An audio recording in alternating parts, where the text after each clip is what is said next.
Jesse James is dead. Thomas Crittenden and the rich men who put him in office wanted James dead.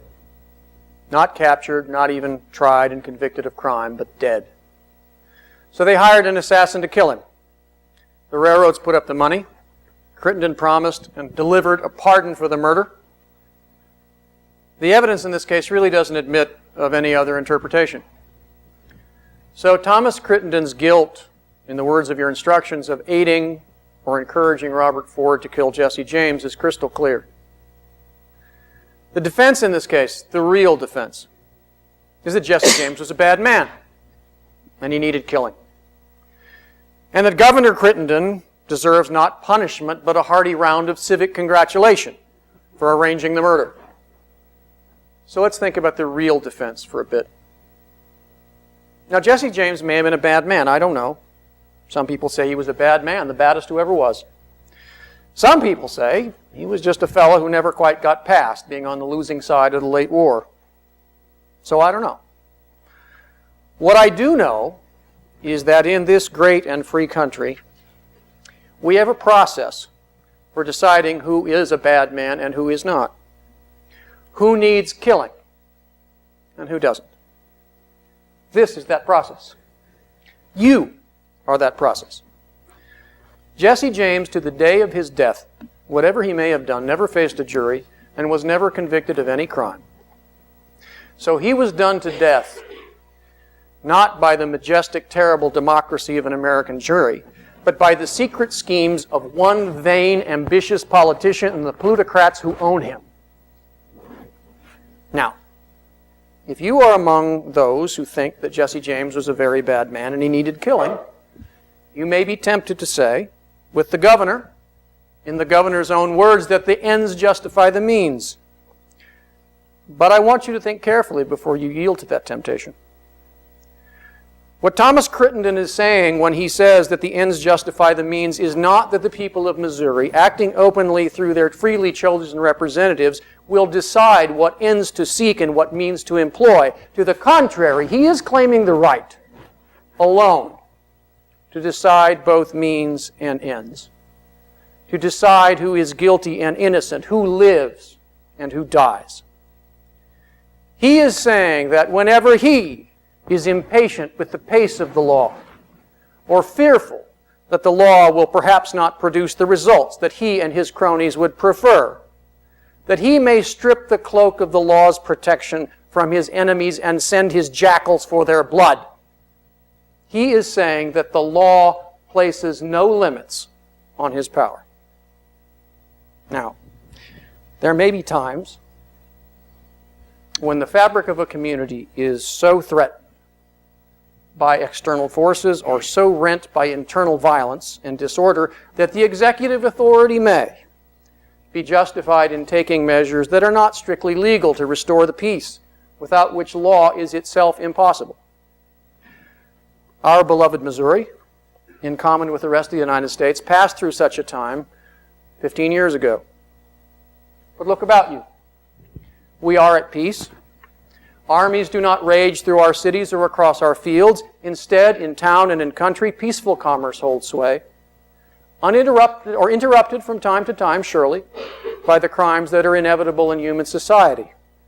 But we are hardly in the grip of any reign of terror. The real threat we face now is not gangs of desperados, but combinations of greedy and power-hungry men who seek to incite fear, so that in fear we will trade away the rights and the protections of the law, painfully won over the centuries for the illusion of security. Now, the man in Jesse James' coffin may be a bad man. I don't know. But another bad man, a man far more dangerous to every man and woman and child here in this room today, had him murdered. And if you do not find Thomas Crittenden guilty, then the rule of law in the state of Missouri will go into the ground with Jesse James. Thank you. You're the son of Eli Bass, are you not? I am indeed. The one and only. There he is it not? That's your father. That is him. And Eli Bass is the largest landholder in Boone County, is he not? I believe so. And also the largest slaveholder, is he not? I don't make it a habit of counting slaves, but he does have a few. It's more than a few. You grew up on Forest Hill, the family plantation near Ashland, a 36-room mansion, did you not? Yes, I did. And you were constantly attended by slaves, were you not?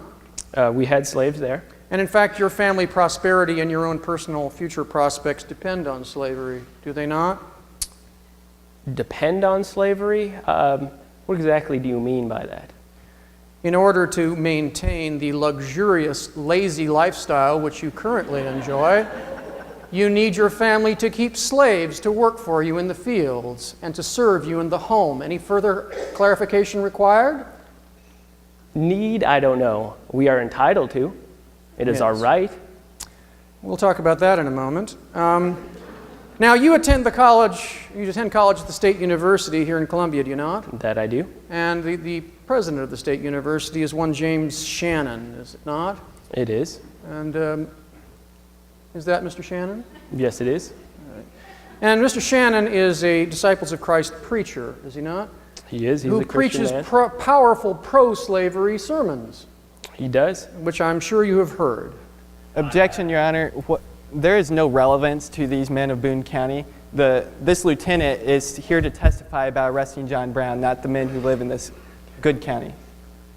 Your Honor, first of all, I think the defendant's or the witness's views regarding slavery are entirely germane to his bias against my client. And moreover, as the court knows, the defense in this case is one of necessity, and we intend to establish through this witness a number of facts about the institution of slavery which are relevant to the necessity defense. The objection is overruled, but you will recall that this trial is limited to the trial of John Brown, not of slavery. Your Honor, if I might, I have to take respectful disagreement with that contention. Indeed, our defense is precisely that of necessity, precisely that John Brown was obliged to make a choice of evils.